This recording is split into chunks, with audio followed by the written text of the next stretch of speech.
யாரோ ஒருத்தர் நீங்க கண்ணீர் விட்டு அழலாம்.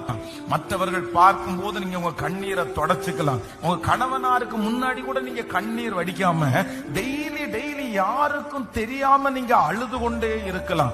உங்க கண்ணீர் நீங்க இவ்வளவு அழுறீங்கன்னு யாருக்குமே தெரியாது. நீங்க கடந்து போகிற பாதை யாருக்குமே தெரியாது.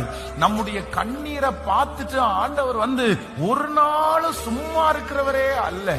நான் அழுதா யாராவது ஒருத்தர் என்ன தப்பா நினைச்சிருவாங்கன்னு நினைச்சிட்டு நீங்க யாருக்கும் தெரியாம நீங்க அழலாம். நீங்க அழுதா உங்களுடைய அழுகையை நல்லா எடுக்காம உங்களுடைய அழுகையே அவர்கள் வித்தியாசமாய் பேசுகிறதுனால இவங்க முன்னாடி நான் அழுதா இன்னும் கொஞ்சம் கேவலப்படுத்துவாங்க.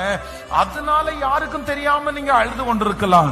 ஆனா நான் நம்புறேன், உலகத்தினுடைய மனுஷனுடைய பார்வைக்கு இந்த கண்ணீர் அற்பமாய் தெரிந்தாலும் என் கண்ணீரை கணக்கிலே வைத்திருக்கிற ஒரு தேவன். நீ யாருக்காக அழுகிறாயோ பிரதர், நீங்க எதற்காக அழுதீர்களோ அந்த கண்ணீருக்கு ஒரு பதிலை கர்த்தர் மறுமொழி